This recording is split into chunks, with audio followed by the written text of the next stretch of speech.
부르신 이 자리, 금요기도의 은혜의 자리 가운데 나오신 화곡동교회 모든 성도님들을 예수님의 이름으로 환영하고 또 축복합니다. 오늘도 우리를 부르신 이 은혜의 자리 가운데에서 주님 우리에게 허락하신 그 십자가 은혜와 소망으로 충만하여지는 시간이 되기를 소원합니다. 우리의 마음에 소원하던 우리의 유익들을 내려놓고 오직 예수 그리스도의 십자가와 그 부활로 인하여 우리의 마음이 충만하여지는 그 은혜로 우리의 마음이 뜨거워지는 시간 되기를 간절히 소망합니다. 오늘도 우리에게 이미 주신 은혜, 그 은혜가 충분함을 기억하며 그 은혜에 감사하며 우리 주님 앞에 우리의 온 마음을 다하여서 기쁨과 감사의 찬양으로 그렇게 주님 앞에 함께 나아가겠습니다.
주신 그 은혜가 이미 우리에게 족함을 고백합니다. 걸어가세 믿음 위에 서서 나가세 의심 버리고 믿음 위에 서서 우리 목소리 높여서 주님의 거룩함을 두고 맹세하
거친 세상에서 실패하거든 그 손 못 자국 만져라 고된 일 하다가 힘을 얻으리 그 손 못 자국 만져라 그 손 못 자국 만져라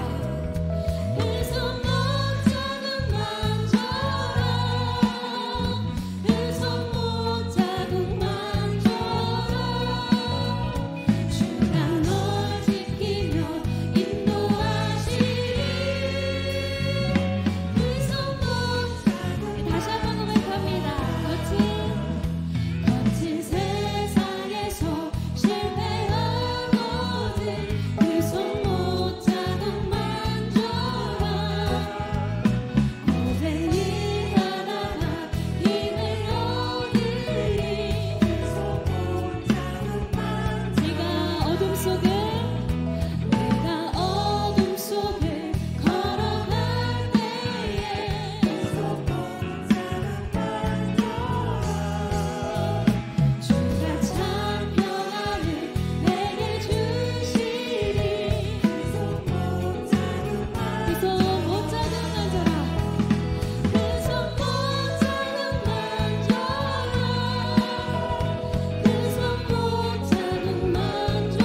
속에 빛 예수 변함없는 진리 주는 온 땅에 빛이 되시네 우리 위해 죽으시고 다시 사신 생명의 주 우리 위해 죽으시고 다시 사신 생명의 주 주님만이 소망이요 변함없는 반석이라 주님만이 온 세상을 비추시네 또 죽음에서 부활하신 우리 구주 영광이와 주를 믿는 모든 자의 소망 되신 주를 믿네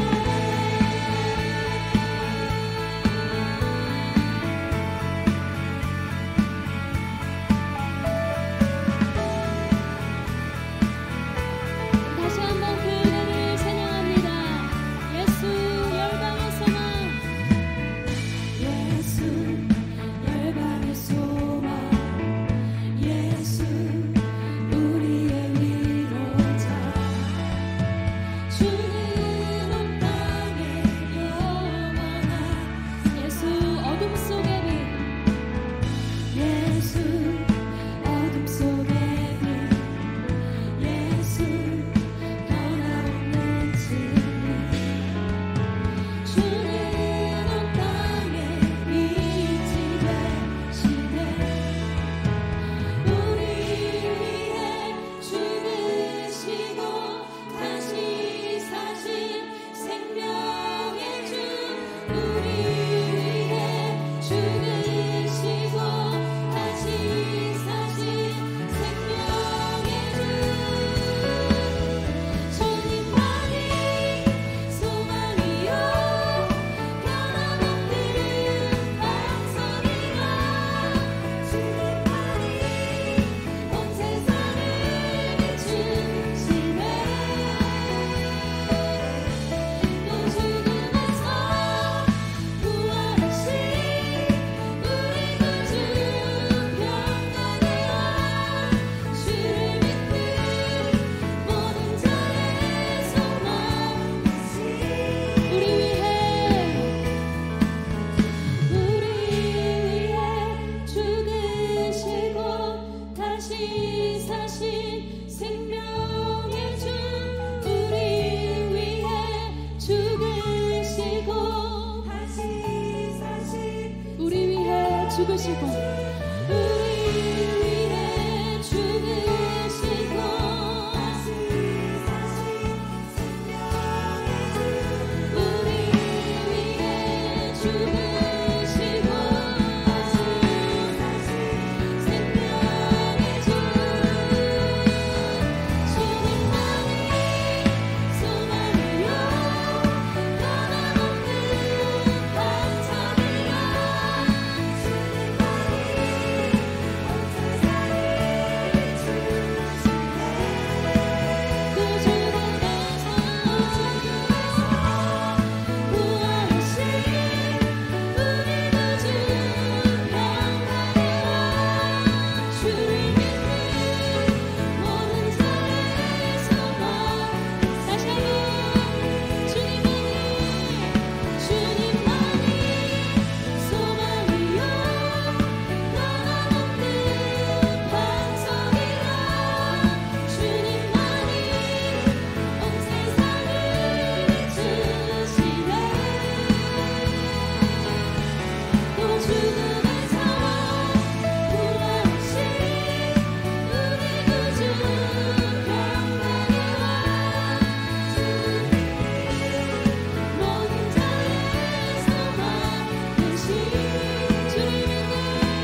오직 주의 은혜로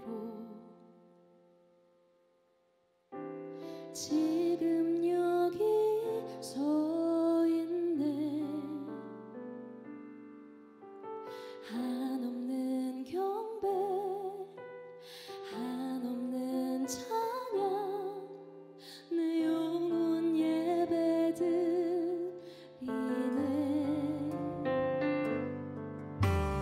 나를 위해 이 땅에 오신 주의 은혜, 십자가 고통 이기신 주님, 그 은혜 오직 잊으리. 주 은혜 날 채우시네. 주 은혜 보게 하시네.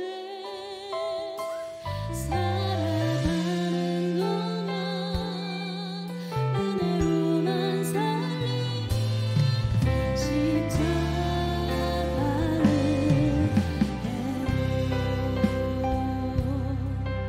오직 주의 은혜로, 오직 주의 은혜로 지금 여기 서 있네. 한없는 경배, 한없는 찬양, 내 영혼 예배드리네. 나를 위해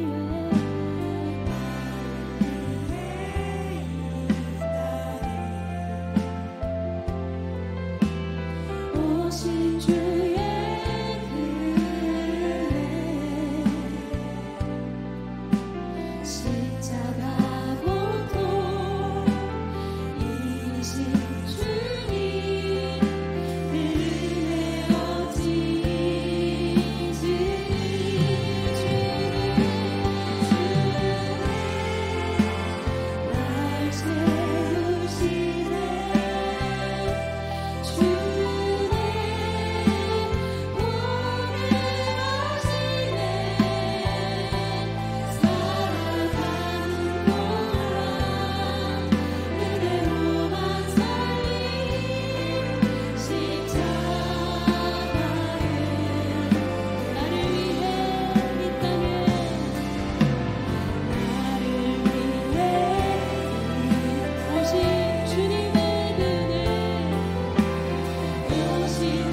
부족한 줄을 믿습니다.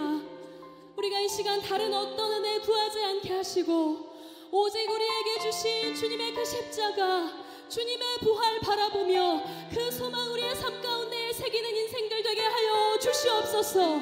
우리가 유한한 것, 흔들리는 것, 좌절될 것에 우리의 소망 두지 않게 하시고 오직 우리에게 주신 주님의 그 십자가 승리를 바라보며 나가게 하여 주시옵소서.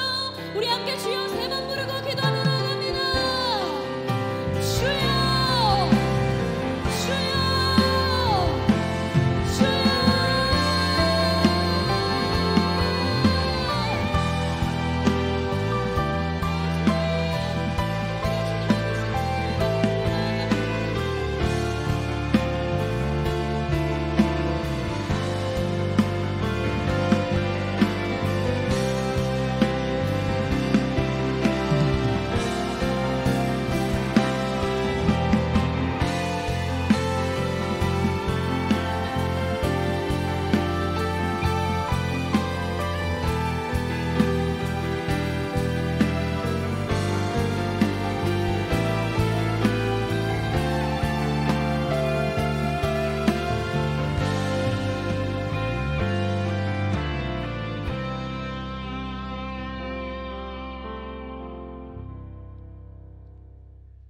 은혜가 풍성하신 하나님 아버지, 오늘도 우리를 금요 찬양 예배의 자리로 부르심에 감사를 드립니다.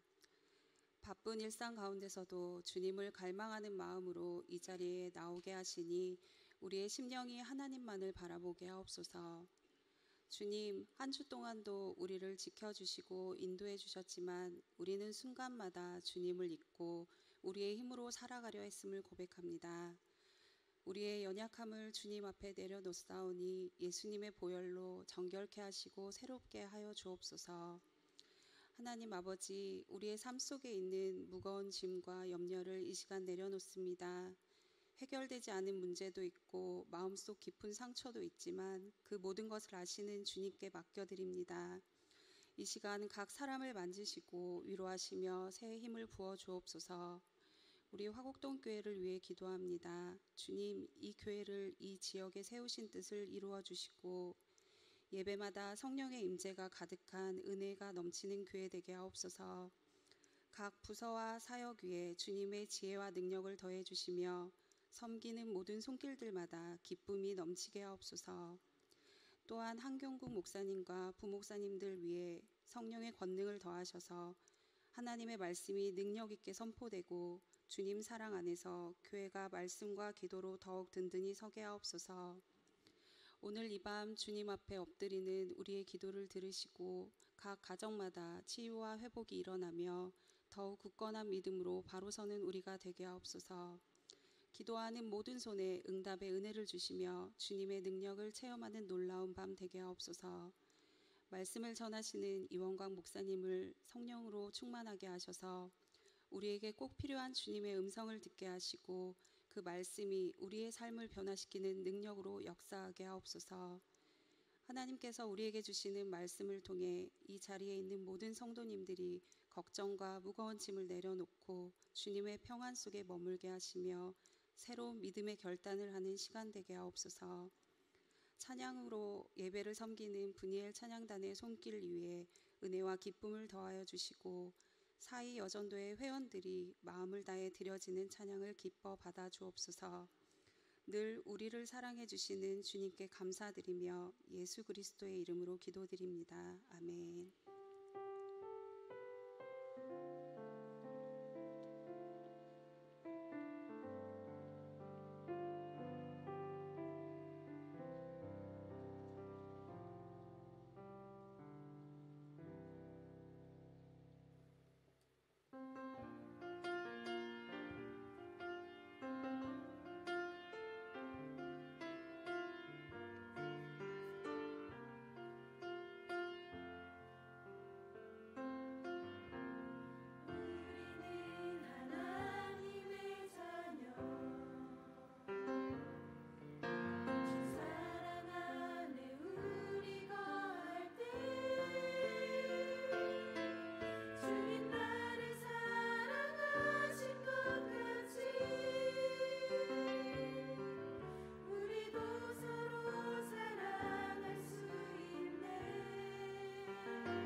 아멘. 감사합니다. 올해 우리 교회 주제 말씀에 담긴 하늘 안에서 함께 지어져가네, 성령 안에서 함께 지어져가네, 아주 뜻깊은 가사로 특별 찬양 올려드린 우리 사이여전도회 다시 한번 감사의 말씀드립니다. 이 시간 하나님께서 우리에게 주신 말씀은 신약성경 26면에 있는 마태복음 16장 1절에서 4절까지의 말씀입니다. 함께 일어나서 봉독하시겠습니다. 마태복음 16장 1절에서부터 4절까지의 말씀 한 절씩 저와 함께 교독하고 마지막 절 함께 봉독하겠습니다. 바리새인과 사두개인들이 와서 예수를 시험하여 하늘로부터 오는 표적 보이기를 청하니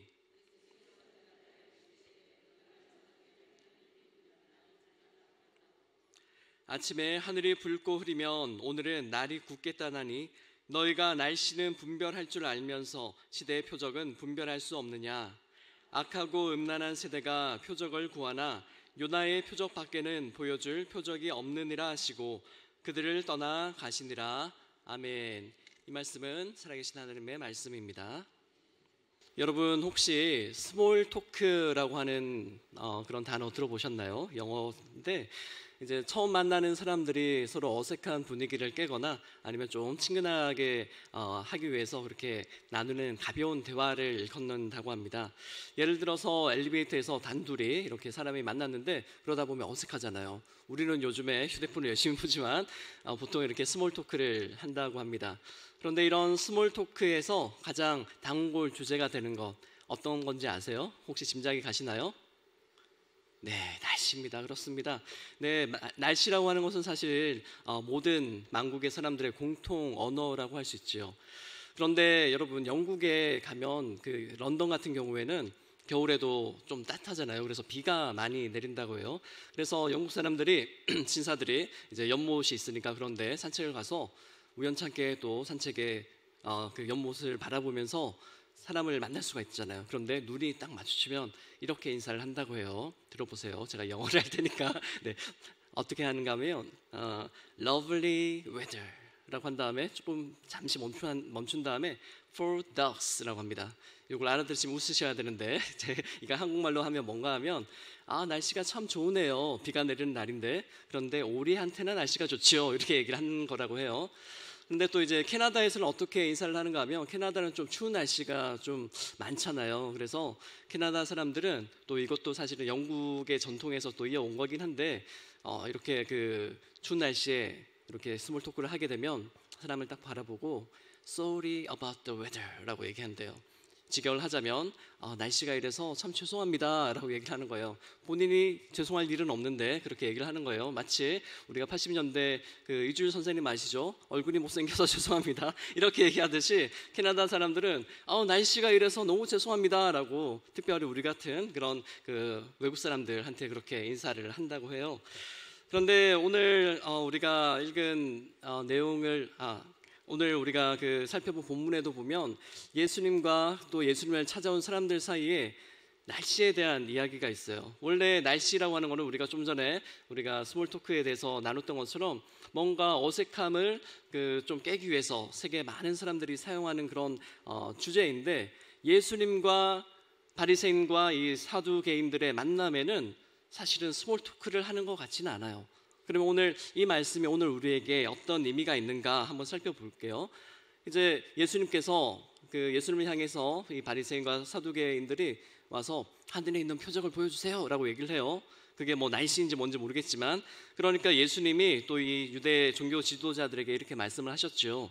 너희는 날씨는 분별할 줄 알면서 어떻게 시대의 표적은 분별할 수 없느냐 이렇게 대답을 해주셨어요. 다시 말씀드리자면 이 말씀은 하늘 빛만 보고도 날씨는 예측을 하면서 정작 그 사람들 앞에 있는 하나님의 아들이신 예수님이 열어가시는 그 새 시대는 어떻게 분별을 못하느냐라고 이렇게 책망을 하신 것이지요. 그런데 사랑하는 성도 여러분, 이 바리새인들과 사두개인들의 모습 어딘가 낯익지 않습니까? 혹시 그들의 모습 속에 우리의 모습이 있는 것은 아닐까 좀 우려가 됩니다. 우리는 지금 이 시대를 그리고 예수님이 열어주신 이 시대를 제대로 분별을 하고 있는 것일까요? 그리고 예수님이 뉴스와 정보는 넘쳐나고 AI가 사람처럼 말을 하는 그런 시대라고 하지만 정작 우리가 예수님께 던져야 할 그런 올바른 질문은 점점 사라지고 있는 시대가 아닌가 생각이 듭니다. 예를 들어 이런 질문이죠. 나는 왜 살아있는가? 우리는 왜 고통을 경험하는가? 하나님은 어디에 계신가? 내 삶에 정말 의미는 있는 것인가? 이런 질문들인데요. 이런 질문들은 우리 삶의 밑바닥에서 솟아오르는 실존적인 질문이라고 이름을 붙일 수가 있습니다. 바로 오늘 성경은 오늘 우리에게 이 실존적인 질문을 가져옵니다. 이제 본문을 다시 깊이 들여다보면서 이 시대가 구하는 표적, 그리고 주님이 우리에게 진짜 보여주신 표적, 그리고 우리의 삶의 방향을 함께 되짚어 보려고 합니다. 방금 말씀드렸던 것처럼 마태복음 16장 1절의 말씀은 조금은 이례적인 장면으로 시작을 합니다.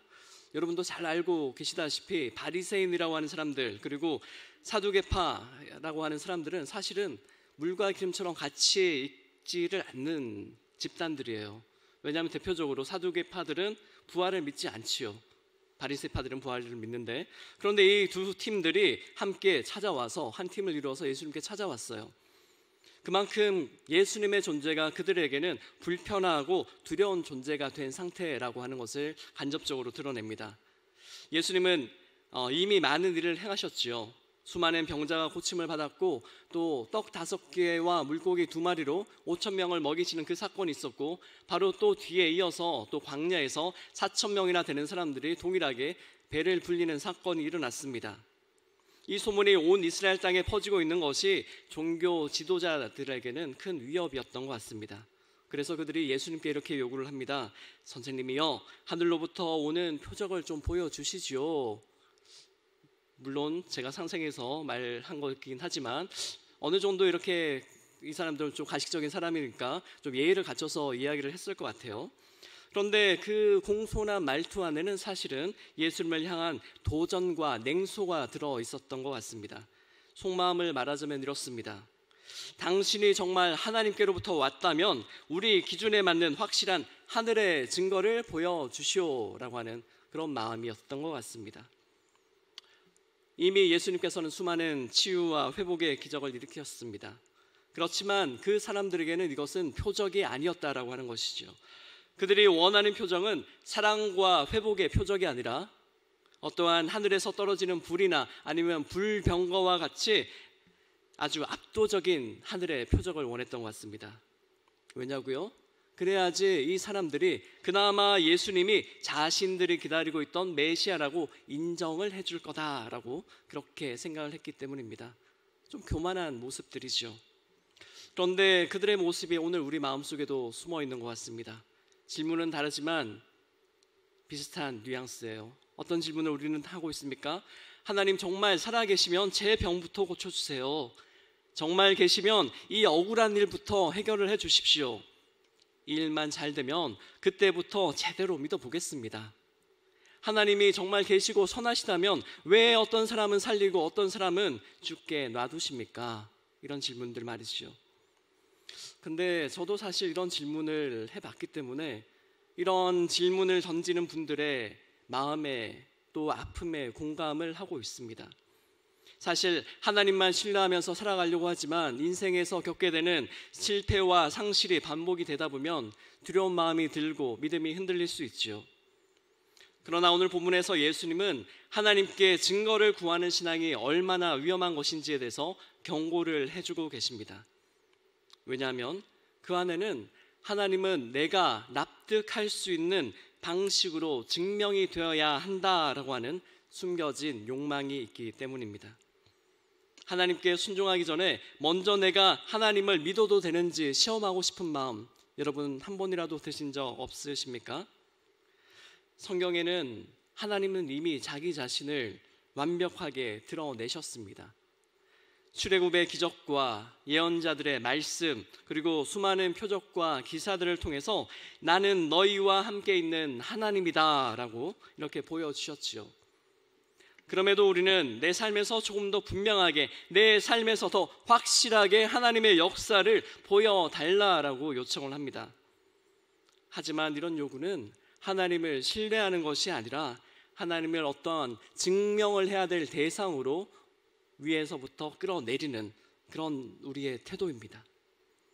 그래서 예수님은 단호하게 말씀을 하셨어요. 악하고 음란한 세대가 표적을 구하나 요나의 표적밖에는 보여줄 표적이 없느니라 라고요. 여기에서 악하고 음란한 세대라고 하는 말은 단지 도덕적으로 나쁘다라고 하는 뜻만이 아니고요. 하나님의 뜻을 알고도 거부하고 또한 자기 욕망에 따라서 정의와 공의를 짓밟는 태도를 말하고 있습니다. 그리고 여기에서 음란하다라고 하는 표현은 구약에 나타난 하나님과의 언약의 관계를 깨트리는 그런 영적인 간음을 의미합니다. 그래서 겉으로는 경건한 척을 하지만 속으로는 자기 이익과 체제 유지에만 관심이 있던 그런 세대를 향해서 예수님은 악하고 음란하다라고 경고를 하신 것이죠. 그리고 예수님은 요나의 표적밖에는 보여줄 것이 없다라고 하신 다음에 그 다음에 행동을 하셨어요. 어떤 행동을 하셨죠? 떠나가셨다. 자리를 떠나셨어요. 떠나가다라고 하는 이런 행동은 말씀을 들어도 듣지 않고 표적을 보여줘도 믿지 않는 사람을 향한 심판으로서의 거룩한 침묵입니다. 그러나 그 침묵은 버림은 아니었어요. 더 이상 말해도 소용없는 이들을 향한 사랑이 외면당한 다음에 그럼에도 불구하고 하나님은 거기서 멈추셨다라고 하는 것이죠. 우리는 평행 본문의 마가복음 8장 12절의 말씀을 통해서 예수님의 이 침묵 뒤에 있는 그 마음 엿볼 수 있습니다. 함께 영상에 나오는 말씀으로 함께 같이 봉독하겠습니다. 예수께서부터 시작. 예수께서 마음속에 깊이 탄식하시며 이르시되 어찌하여 이 시대가 표적을 구하느냐 내가 진실로 너희에게 이르노니 이 세대에 표적을 주지 아니하리라 하시고 아멘. 깊이 탄식하시며 이 단어를 우리가 주목해 보아야 하는데요. 이 단어는 헬라어로 아나스테낙사스라고 합니다. 조금 이렇게 원어로 이렇게 얘기를 하면 약간 경망스러워서 아나스테낙사스 이렇게 얘기를 하는데 아무튼 이 발음이 중요한 것이 아니고 이 단어가 의미하는 것이 무엇인가 하면 그냥 단순하게 탄식하다, 한숨을 쉬다 이런 개념이 아니고요. 자신이 가지고 있는 그 영혼의 깊은 곳에서부터 오르는 그런 애통을 의미합니다.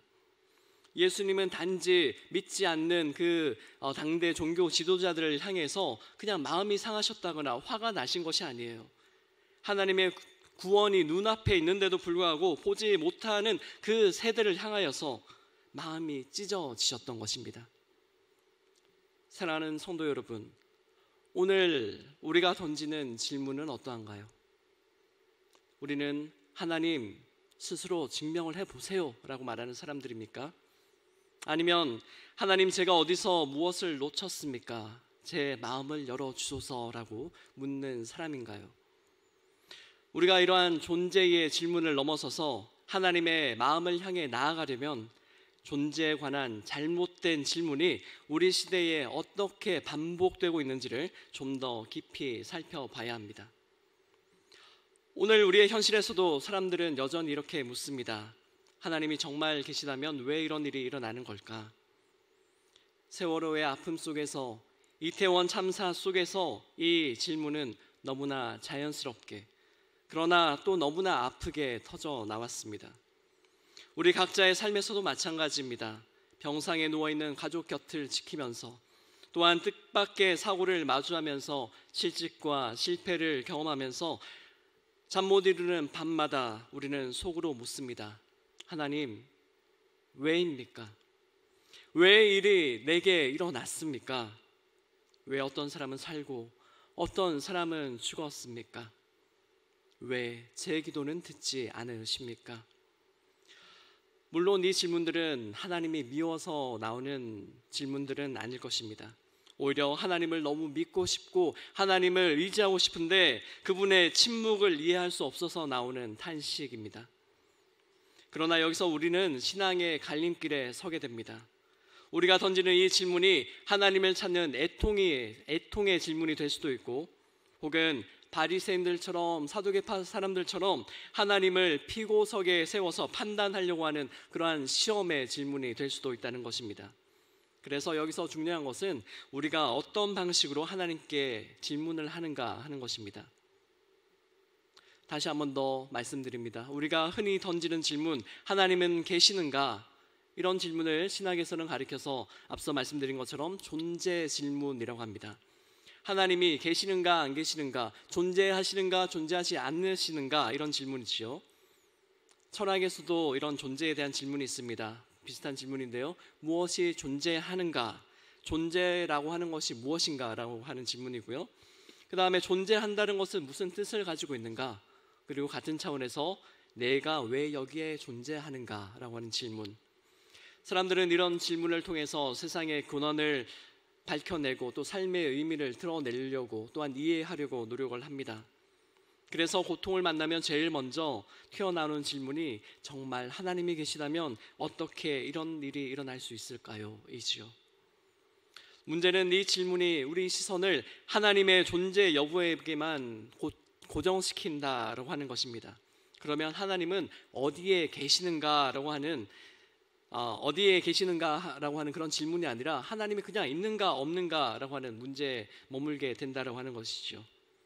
그래서 그렇게 될 때는 하나님은 그냥 멀리 떨어져서 추상적인 그렇게 존재하시는 분이 되시고, 증명을 해야 되는 대상이 되시고, 혹은 판단을 해야 할 개념처럼 변해버리고 맙니다. 이것이 바로 하나님에 대한 존재 질문의 한계입니다. 우리가 비극을 겪을 때 가장 먼저 떠오르는 질문은 왜라고 말씀을 드렸죠.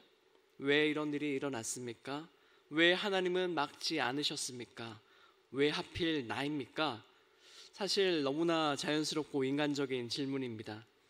그러나 우리가 신앙의 여정을 겪다 보면 이 질문들이 조금씩 바뀌기 시작하는 것을 경험하게 됩니다. 처음에는 왜 이런 일이 일어났는가라고 하는 원인을 찾는 질문에서 시작을 합니다. 그런데 이런 원인에 대한 질문을 하다 보면 사실은 잘못 가다 보면 그냥 하나님이 도대체 왜 우리에게 이런 일을 일으켰는가라고 하는 그 원인을 따지는 질문으로 접어들 수도 있습니다. 그래서 성경은 이 질문에 대해서, 하나님의 존재의 질문에 대해서 시원한 답을 주지 않습니다. 왜냐하면 이러한 설명은 우리의 영혼을 살리지도 못하고 상처를 치유하지도 못하고 또한 절망을 세우지도 못하기 때문입니다. 그래서 고통이 길어지면 질문도 이렇게 바뀌기 시작합니다. 이 일을 내가 어떻게 견딜 수 있을까? 거기에서 더 나아가서 이 고통 속에서 소망을 붙들 어떤 방법은 없을까? 그리고 이 아픔 속에서 하나님은 나에게 무엇을 말씀하고 계시는가? 그리고 마침내 신앙의 가장 깊은 질문의 단계로 넘어갑니다. 주님, 이 고통 속에서 어디에 계십니까? 제가 보이지도 않고요, 제가 느끼지도 못하는데 그럼에도 지금 어디에 계시잖아요. 바로 이렇게 존재의 질문이 실존적인 질문으로 바뀐다라고 합니다. 그렇습니다. 하나님은 하늘에서 불을 내리시거나 천사를 보내는 방식으로 자신의 존재를 증명하지 않으셨습니다. 대신 사람이 고통을 받는 자리, 가장 절망스러운 자리, 바로 십자가로 내려오셨습니다. 고통을 피하지 않으시고 우리와 함께 고통을 받으셨습니다. 하나님은 존재를 논증하신 것이 아니라 실존으로 우리에게 다가오셨습니다. 따라서 우리는 하나님께 따져 묻는 존재의 질문이 아니라 하나님을 찾는 질문, 하나님과의 관계를 잃지 않으려는 실존의 질문을 해야 합니다. 독일의 신학자 위르겐 몰트만이라고 하는 분이 계십니다. 이분이 젊은 시절에 나치 독일의 학도병으로 전쟁터에 끌려갔습니다. 1943년 연합군의 함부르크 대폭격, 이름도 오퍼레이션 고모라라고 하는 그런 무시무시한 대폭격이 일어났을 때 자기 옆에 있던 친구들은 거의 모두 죽고 자기만 살아남았습니다. 그는 나중에 자서전에서 이렇게 고백을 합니다. 내 질문은 하나님이 이런 일이 일어나도록 허락하셨는가가 아니라 나의 하나님, 주님은 어디에 계십니까? 였습니다. 그리고 또 하나의 질문이 있었습니다. 왜 나는 살아있고 내 곁에 있던 친구처럼 죽지 않았는가? 나는 살아남은 죄책감을 느끼며 계속 살아가는 삶의 의미를 찾기 시작했습니다. 그 밤 나는 하나님을 찾는 사람이 되었습니다. 몰트만은 이 질문 때문에 평생 고통받는 사람과 함께 계신 하나님을 묵상하면서 십자가에 달린 하나님이라는 책을 쓰시면서 바로 십자가에 달린 하나님의 신학을 체계를 세우셨습니다. 사랑하는 성도 여러분, 몰트만 목사님의 삶은 존재 질문에서 실존 질문으로 넘어가는 삶의 여정을 우리에게 잘 보여주는 사례입니다. 우리가 삶의 비극 앞에서 왜 하나님은 나에게 이런 고통을 허락하셨는가 라고 묻습니다. 때로는 그래서 하나님이 정말 계시는가 라고 하는 회의에 빠지기도 합니다. 그러나 신앙의 길을 오래 걸을수록 질문이 조금 달라지기 시작한다고 말씀드렸죠. 왜에서 어떻게 이 고통을 견딜 수 있을까로, 그리고 이 아픔 속에서 누군가를 도와줄 수 있을 것인가 라는 질문으로 말입니다. 이렇게 질문이 바뀔 때 우리는 하나님을 시험하는 자리가 아니라 하나님의 마음에 귀 기울이는 자리로 나아가게 됩니다. 하늘에서 번개처럼 내려치는 기적을 기다리는 대신에 고요한 침묵 속에 숨어 계신 하나님의 그 뜻을, 하나님의 그 손길을 찾기 시작하는 것이지요. 하나님은 지금도 우리의 질문을 들으시고 침묵 가운데 기다리고 계십니다. 그리고 우리의 질문이 바뀔 때까지, 그리고 마침내 십자가를 바라볼 때까지 이 침묵의 무게를 감당할 때 우리는 비로소 참된 신앙의 문턱에 서게 되는 것입니다. 이제 다시 본문의 이야기로 들어가 보겠습니다. 예수님은 존재를 따지는 요구 앞에서 새로운 기적을 하나 더 보여주지 않으시고 단지 단 하나의 대답, 바로 요나의 표적을 대답으로 주셨습니다. 그래서 우리는 이 대답을 좀 깊이 묵상을 해봐야 합니다. 왜냐하면 예수님의 이 대답이 바로 오늘 우리 마음속에서 깊은 곳에서 일어나고 있는 하나님 도대체 어디에 계십니까? 왜 이러십니까? 라고 하는 그 질문에 주신 유일한 대답이기 때문입니다. 요나 이야기는 재미있는 아동부 설교의 주제로 자주 사용이 되죠. 그런데 그 이야기는 사실은 아주 깊은 상징을 담고 있습니다. 요나는 원수 같은 니느웨 사람들에게 회개와 심판의 말씀을 전하라는 부르심을 거부하고 땅끝이라고 해당되는 그곳으로 도망을 가려고 했어요. 그런데 그 도망 또 끝에서 풍랑을 만났고, 그래서 바다에 던져졌고, 큰 물고기 뱃속에서 사흘 동안 완전한 죽음 같은 어둠을 통과합니다. 성경은 그 시간을 수월의 뱃속이라고 이렇게 얘기를 합니다. 하나님의 응답도 사람의 위로도 들리지 않고 철저한 침묵과 고독이 있는 자리라는 것입니다. 그러나 사흘이 지난 후 요나는 무트로 올라오지요. 그리고 니느웨를 향해서 두벅두벅 걸어갑니다. 사실 당대에 가장 잔혹했던 제국이기도 했고 자기 민족을 억압하던 그 제국의 수도였던 니느웨, 그리고 절대 회개할 것 같지 않았던 그 도시를 향해서 마지못해서 하나님이 전하라는 메시지는 전했지만, 그런데 놀랍게도 그들이 회개를 하고 말았습니다.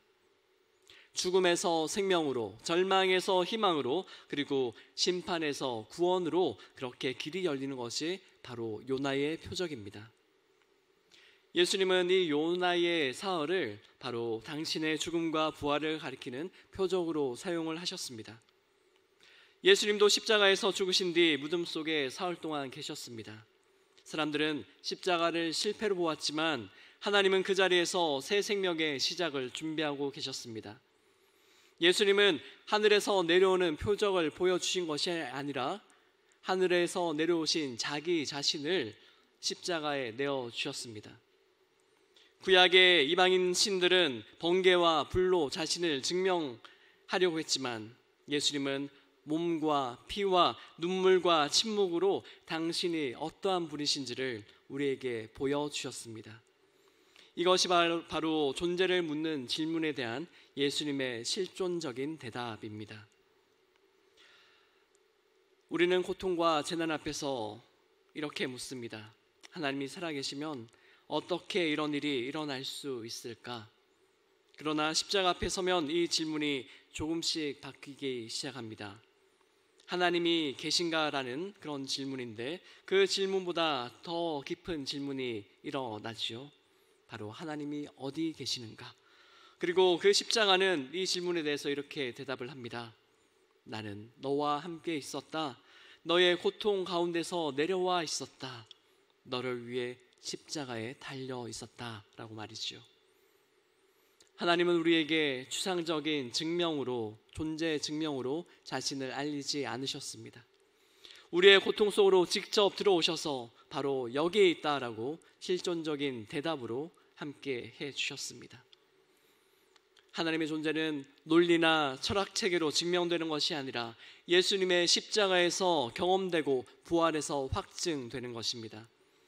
그래서 십자가는 하나님이 어떤 분이신지를 보여주는 유일한 표적입니다. 요나의 표적, 곧 십자가의 죽음과 부활은 고통의 의미에 대한 하나님의 가장 깊은 대답입니다. 너희의 고통을 나는 모르지 않는다. 나는 그 자리로 내려갔다. 그 자리에 내가 먼저 들어갔다. 그리고 다시 일어나 너희를 부활의 몸으로 불렀다 라고 말이죠. 이것이 고통받는 자에게 주시는 하나님의 실존적인 사랑입니다. 그렇다면 우리는 십자가의 표적을 보면서 어떻게 살아야 할까요? 우리는 이제 예수님처럼 자기 희생을 통해 죽음의 자리를 생명의 자리로 바꾸어 가신 그 발자취를 따라 보내심을 받은 자라고 하는 그런 정체성을 다시 확인을 해야 합니다. 니느웨는 요나가 가장 가기 싫었던 그런 장소였습니다. 저 사람들만은 내 목숨을 잃는 한이 있더라도 정말 구원받으면 안 돼요라고 온몸을 던져서 하나님께 항의를 했던 그 요나이지 않습니까? 그러나 하나님은 바로 그곳에 요나를 보내셨습니다. 오늘 우리에게도 그러한 니느웨가 있습니다. 저 사람은 변하지 않을 거야. 저 사람은 너무 악해. 저 사람에게는 복음을 전할 이유가 없어. 바로 우리가 마음속으로 선을 그어버린 그 사람이 바로 우리의 니느웨일 수 있다는 말씀입니다. 그리고 요나의 표적을 본 사람은 바로 그 니느웨를 향해 가는 사람입니다. 십자가를 바라본 사람은 자격 없는 이들을 품는 사람이기도 합니다. 자기를 미워하는 사람들에게 회개의 기회를 주는 사람입니다. 상대방의 악함보다는 그 사람을 향한 하나님의 사랑과 자비를 먼저 바라보는 사람입니다. 그래서 요나의 표적은 과거에 끝난 사건이 아니라 오늘 우리에게 주어진 현재형의 부르심입니다. 사랑하는 성도 여러분, 하나님이 우리에게 주신 단 하나의 표적인 요나의 표적, 다시 말해 예수 그리스도의 십자가와 부활, 이것을 우리가 붙든다면 우리는 예전의 삶을 살 수가 없습니다. 십자가의 표적을 본 사람은 하나님을 보는 눈, 그리고 사람을 보는 눈, 그리고 자기 삶을 보는 눈이 달라져야 한다는 것이지요. 요나가 가장 미워하던 니느웨로 보내졌지요. 그가 탁월해서가 아니라, 그가 착해서도 아니라 단지 하나님께서 그 자신의 마음을 이 요나를 통해서 보여주시기 위해서 그곳에 보내신 것입니다. 우리도 마찬가지입니다. 가기 싫은 자리가 있지요. 말 걸기 싫은 사람이 있지요. 가능하면 피하고 싶은 대상이 있지요. 그런데 바로 그곳이 하나님이 우리를 보내신 그 니느웨라고 다시 한 번 더 말씀드립니다. 그래서 십자가의 표적을 본 사람은 이렇게 고백을 해야 됩니다.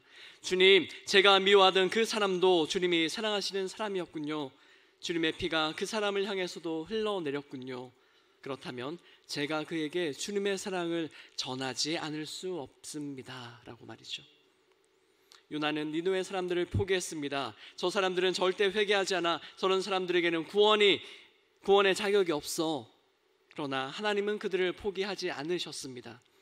그래서 요나를 보내신 것이죠. 우리 주변에도 있습니다. 가족 안에, 직장 안에, 교회 안에 저 사람은 안 돼. 평생 저럴 거야. 내가 무엇을 해도 소용이 없어. 바로 우리가 포기한 그 사람이 어쩌면 하나님이 우리에게 맡기신 니느웨일 수 있다는 말씀입니다. 그리고 우리가 그에게 다가가는 순간 그가 변하든지 변하지 않든지 우리는 이미 요나의 표적을 드러내고 있는 것입니다. 그렇습니다. 예수님은 십자가에서 아무것도 할 수 없는 약함의 상태에서 가장 강한 사랑을 보여주셨습니다. 하나님의 사랑은 힘으로 누르는 사랑이 아니라 자신을 내어주는 사랑입니다. 그래서 요나의 표적을 보여주는 삶이라고 하는 것은 상대가 자격이 있어서 사랑하는 삶이 아니고요, 내가 먼저 받았기 때문에 하는 그런 사랑하는 삶이라고 하는 것입니다. 우리가 말 한마디를 따뜻하게 전할 때, 혹은 짧은 기도를 같이 할 때, 혹은 작은 섬김을 우리가 전할 때 누군가에게는 하나님의 음성이 이렇게 들릴 수 있습니다. 하나님은 너를 아직 포기하지 않으셨다. 하나님은 너를 기다리고 계신다. 나도 그 사랑을 받았기에 너에게 왔단다. 사실 요나의 표정은 이처럼 거창한 기적은 아닙니다. 예수님의 십자가는 하늘에서 떨어지는 그런 불과 같은 기적이 아니라는 것이죠. 사람의 눈물 속에서 사랑이 피어나는 것, 그것이 기적입니다. 그래서 우리의 삶 자체가 십자가를 드러내는 표적이 될 수 있습니다. 사랑하는 성도 여러분, 우리는 그래도 앞으로 여전히 왜라고 하는 질문을 계속해서 묻게 될 수 있습니다. 그 질문이 완전히 사라지는 날은 아마 이 땅이 존재하는 난 그렇게 쉽게 오지는 않을 것 같습니다. 그러나 왜라고 하는 질문과 함께 하나님이 우리에게 주신 단 하나의 표적인 요나의 표적, 십자가를 기억한다면 우리의 질문은 이렇게 바뀌기 시작할 것입니다. 주님, 이 상황 속에서 제가 누구를 향해 걸어가시기를 원하십니까? 제가 회복해야 할 관계는 누구입니까? 주님, 제가 가야 할 니느웨는 어디인가요? 이 질문이 바로 십자가 앞에 선 사람의 질문입니다. 실존의 질문이고 사랑으로 살아가고자 하는 사람의 질문입니다. 주님이 죽음의 사흘을 지나 새 생명으로 일어나셨듯이 우리도 미움의 사흘을 지나, 상처의 사흘을 지나, 두려움의 사흘을 지나 사랑을 베푸는 사람으로 일어나는 은혜가 있기를 바랍니다. 주님이 우리에게 주신 유일한 표적, 십자가의 사랑을 붙들고 우리에게 맡겨진 니느웨를 향해 걸어가는 그러한 교회, 그러한 성도님들이 되시기를 주님의 이름으로 축원합니다. 이제 오늘 주신 말씀을 생각하면서 기도의 자리로 함께 나아가겠습니다. 주님, 세상이 구하는 하늘의 표적이 아니라 우리에게 이미 주신 십자가의 표적을 우리가 기억하게 하시고, 주님의 침묵 속에서도 주님의 사랑을 의심하지 않는 믿음을 주소서. 요나의 표적을 본 자로서 고통받는 이들과 함께하며 살아가는 제자가 되게 하소서라는 기도 제목을 붙들고 주여 세 번 부르시고 이제 함께 통성으로 기도하겠습니다. 주여, 주여, 주여.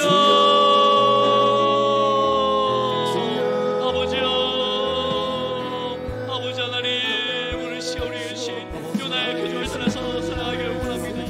아버지 하나님, 우리가 존재하는 것이 아니라 우리의 실존 중에서 하나님을 의지하고 나는 삶을 하여 주시옵소서. 주님 인도하여 주시옵소서. 하나님 말씀하여 주시옵소서. 우리에게 응답하여 주시옵소서. 아버지 불쌍히 여겨 주시옵소서. 주님 예수 그리스도의 십자가 요나의 표적을 가지고 아버지 하나님 나아가기를 원합니다. 우리 마음속에 사랑을 하여 주시옵소서. 주님 은혜를 주시옵소서. 주님 도와주시옵소서. 함께하여 주시옵소서. 주님 불쌍히 여겨 주시옵소서. 주님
품어주시는 주님의 사랑 앞으로 나아갑니다.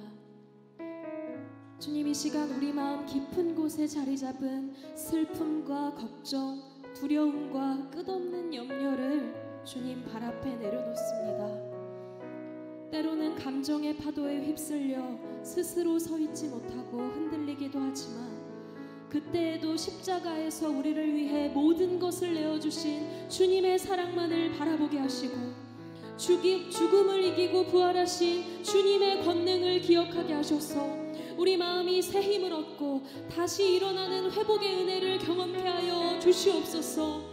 특별히 주님, 마음의 병과 어려움 속에 고통하는 지체들을 붙들어 주시옵소서. 보이지 않아 더 외롭고 말할 수 없어 더 깊어지는 상처 위에 주님의 자비와 회복의 손길을 얹어주시고 주님의 평안으로 속사람이 다시 숨쉬게 하여 주시옵소서. 우리가 감당할 수 없는 연약함을 마주할 때에 그 자리가 오히려 주님을 맛보는 은혜의 자리 되게 하여 주시옵소서. 실망치 않고 주님 바라보게 하여 주시옵소서. 우리 함께 주여 세 번 부르고 기도하며 나아갑니다. 주여, 주여.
작은 갈대 상자 물이 새지 않도록 역청과 나무지는 칠하네.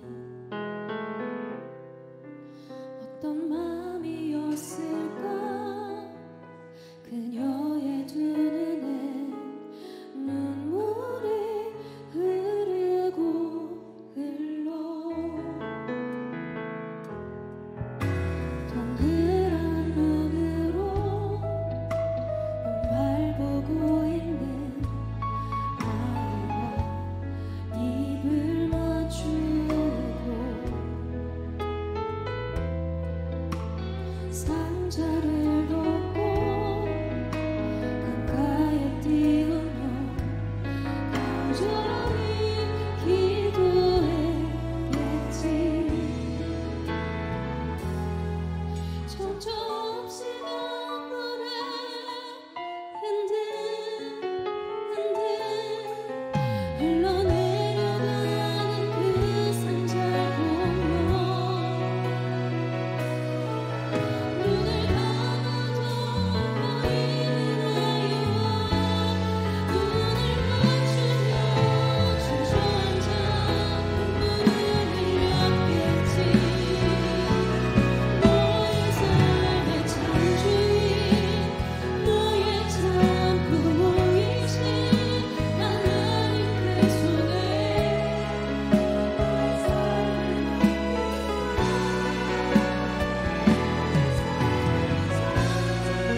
시대 속에서도 흔들림 없이 우리 가정을 지키시고 인도하시는 주님의 은혜에 감사를 드립니다.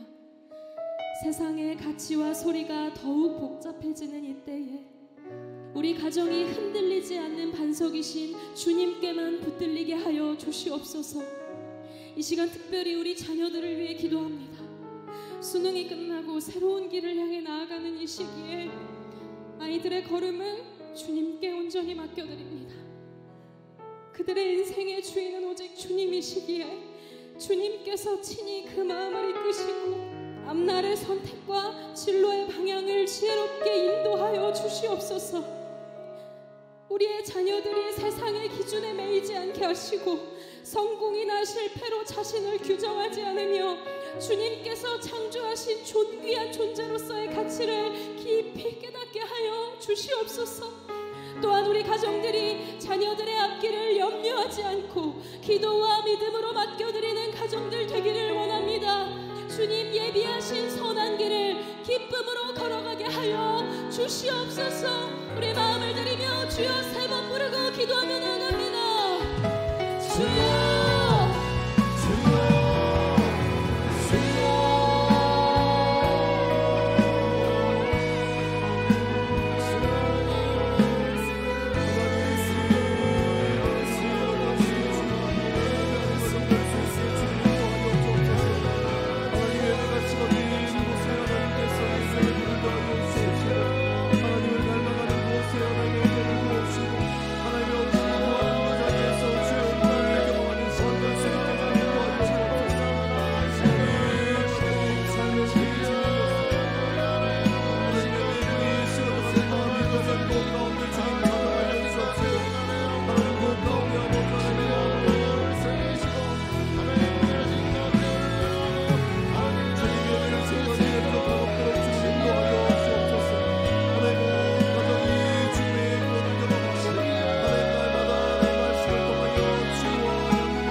주인 삼은 모든 것 내려놓고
교회의 참된 주인은 오직 주님이심을 고백하며 교회를 위해 기도합니다.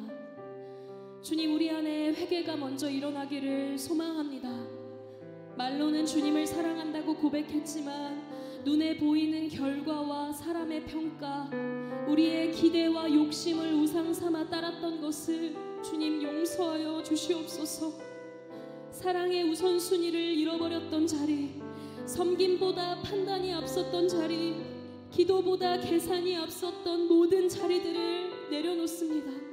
우리 교회가 다시 복음으로 돌아가게 하시고 성령의 새바람으로 회복의 은혜를 허락하여 주시옵소서. 주님, 우리 마음 가운데 숨겨진 모든 우상을 제하여 주시옵소서. 눈에 보이는 성장만을 추구하려는 마음을 깨뜨려 주시고 오직 주님 한 분만 바라보는 순결한 교회 되게 하여 주시옵소서. 세우신 후임 목사님에게 주님께서 날마다 새 힘과 지혜를 더하시며 영적 싸움과 목회의 무게 가운데에 무너지지 않도록 주님의 능력의 팔로 지켜 주시옵소서. 강단에서 전하시는 말씀마다 성령의 기름 부으심을 허락하여 주시옵소서. 이 교회를 향한 주님의 마음을 구하며 우리 함께 주여 세 번 부르고 기도하며 나아갑니다. 주여, 주여.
계속해서 이 나라와 민족을 주님 손에 올려드리며 기도합니다. 불안과 갈등이 깊어지고 사회 곳곳에서 혼란이 계속되는 이때에 우리가 사람의 능력과 세상의 방법을 바라보지 않고 오직 주님께서 다스리시는 주님의 그 주권만을 신뢰하게 하여 주시옵소서. 주님, 이 땅 가운데에 정의가 흐르고 진실과 공의가 무너지지 않게 붙들어 주시옵소서. 권력의 크고 작음을 막론하고 모든 지도자들이 자기 유익이 아닌 국민의 안위를 돌보는 결정을 하게 하여 주시옵소서. 또한 우리 민족이 두려움과 불안 속에 분열하지 않게 하시고 서로를 향한 미움과 증오를 내려놓고 다시금 사랑으로 회복되게 하여 주시옵소서. 주님, 이 나라의 무너진 기초를 회복하여 주시옵소서.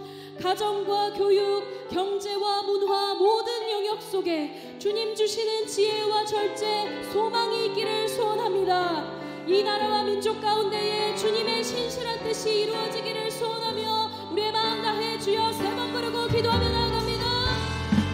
주여!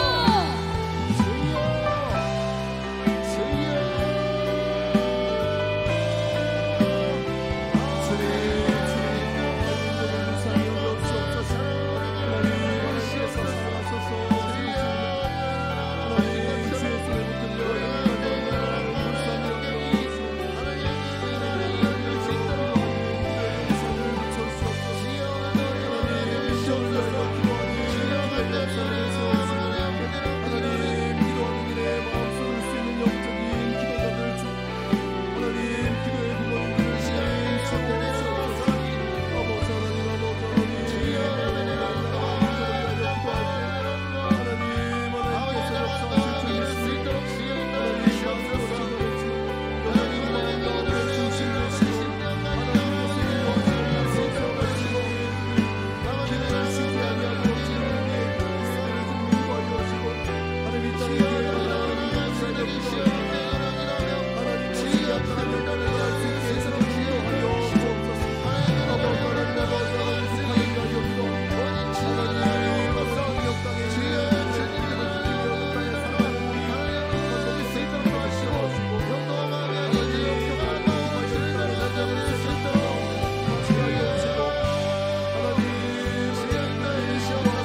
계시는 선교사님들과 그 가정을 위해 기도합니다. 특별히 전쟁과 불안정 속에서 사역하는 선교지를 주님 기억하여 주시옵소서. 분쟁으로 인해 삶의 터전을 잃은 중동 지역과 지속되는 폭력과 박해로 두려움이 가득한 아프리카 사헬지대, 정치적 긴장과 사회적 억압으로 복음 전파가 극도로 제한된 동아시아와 중앙아시아 지역들, 그 땅의 선교사님들과 현지 성도들을 지켜주시고 어둠 가운데서도 소망의 빛이 꺼지지 않도록 붙들어 주시옵소서. 주님, 선교사님들의 몸과 마음을 지켜주시옵소서. 고립과 외로움, 문화적 장벽과 영적 공격 속에서 낙심하지 않고 성령께서 날마다 부어주시는 새 힘으로 주님께서 허락하신 새 사역들을 능히 감당할 수 있도록 주님 붙들어 주시옵소서. 우리 선교사님들을 통하여 함께 주여 세 번 부르고 기도하며 나아갑니다. 주여,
만병의 의사 되신 우리의 치료자 하나님 아버지, 이 시간도 믿음을 가지고 여러 가지 불편하신 부위에 손을 대고 간구하고 있는 귀한 손길에 주님의 손길을 더하여 주시옵소서.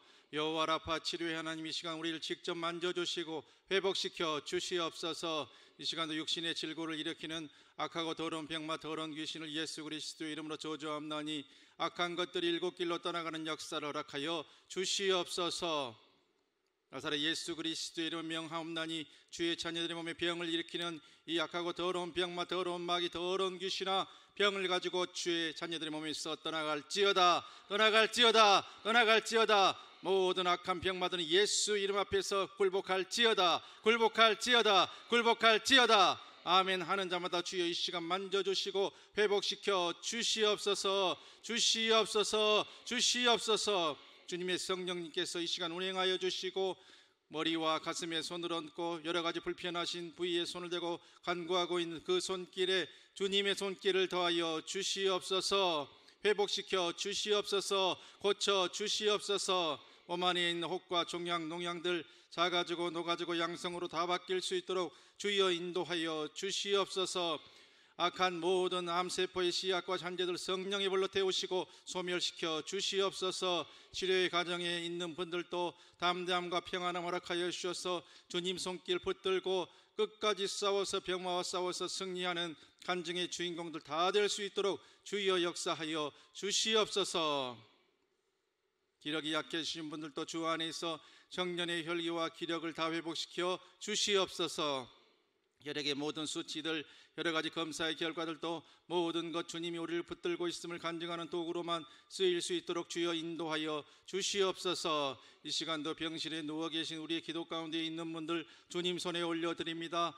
성령님 병실에 찾아가서 직접 만져주시고 회복시켜 주시옵소서. 의사의 손길과 약물의 힘을 통해서 고치실 것이거든 모든 것이 합력하여 선을 이루며 하나님의 선하신 역사와 하나님의 영광만 드러내는 복되고 좋은 일들 회복의 역사를 더하여 주시옵소서. 연세가 드셔서 여러 가지 정신이 약해지신 사랑하는 부모님, 사랑하는 어르신들을 위해서 이 시간 간구합니다. 주여 맑은 정신과 건강한 육신을 더하여 주시옵소서. 끝까지 주님만 바라보고 찬양하며 아름다운 천국에 이상하는 날까지 맑은 정신으로 주님 바라볼 수 있도록 주여 역사하여 주시옵소서. 우리도 흐트러진 기억력과 또한 여러 가지 건망증과 모든 삶의 분주함 때문에 주님 바라보는 시선이 흐트러지지 않도록 주여 붙들어 주시고 역사하여 주시옵소서. 우리의 삶의 상황과 모든 문제들 바라보다가 천국 바라보는 것, 주님 바라보는 것, 십자가 바라보는 것 흔들리지 않도록 흐려지지 않도록 아버지 하나님 역사하여 주시고 도와 주시옵소서. 이 시간도 주의 전에 나와서 간구하는 기도의 두 손을 귀히 여겨주시고 주님께 올려드린 우리의 기도의 제목들 결코 땅에 떨어지지 아니하고 천사의 금 대접에 담겨서 주님께로 상달되어지는 복된 응답의 씨앗들 다 될 수 있도록 아버지 하나님 역사해 주시고 도와 주시옵소서. 주의 자녀들 하시는 모든 생업과 사업, 경제활동 모든 사업들 주께서 특별히 기억하여 주셔서 신명기 28장에 주기로 약속하신 떡반죽 그릇이 차고 넘치며 들어가도 복을 받고 나가도 복을 받는 신묘막측한 하나님의 방법으로 우리의 물질의 창고도 태워주시고 채워주시고 살 길 열어 주시옵소서. 그래서 주신 물질로도 주일 감당하며 사명 감당하며 상급 쌓아가는 영적인 지혜자들, 반석위에 집 짓는 자들 다 될 수 있도록 아버지 하나님 역사해 주시고 도와 주시옵소서. 형통의 복과 은혜로 함께하여 주시옵소서. 우리의 가정도 주님 손에 올려드립니다. 사랑하는 우리 남편과 아내, 사랑하는 부모님들 믿음 안에서 건강의 복 더하여 주시고 장수의 복과 은혜로 함께하여 주시옵소서.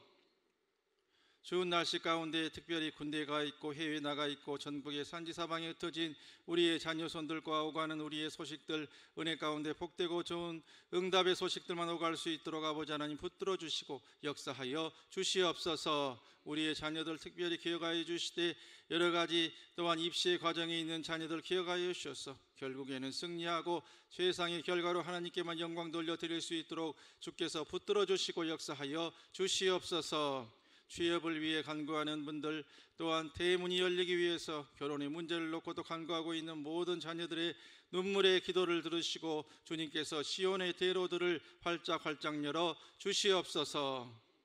하나님 몸된 교회 이제 2025년을 마무리하며 새해를 준비하고 있습니다. 모든 당회원들, 장로님들, 목사님들 지혜해 주셔서 하나님 뜻대로 교회를 세워나가며 모든 것이 합력하여 선을 이루는 복되고 아름다운 우리 교회로 새해에는 더 우뚝 설 수 있도록 아버지 하나님 붙들어 주시고 역사하여 주시옵소서.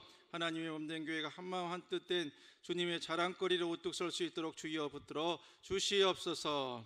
이 나라 이 민족도 모든 위정자들이 하나님을 두려워하고 백성을 잘 살게 하는 일에만 전심전력할 수 있도록 아버지 하나님 이끌어 주시고 모든 정책과 법들이 창조 질서를 부인하고 하나님의 뜻에 반하는 악법들이 하나도 없도록 주여 다 묶어주시고 막아 주시옵소서. 이 땅의 교회들도 좋은 나라와 좋은 정치 가운데 힘얻어 세계선교의 귀한 사명 더 잘 감당할 수 있도록 주여 붙들어 주시고 인도하여 주시옵소서.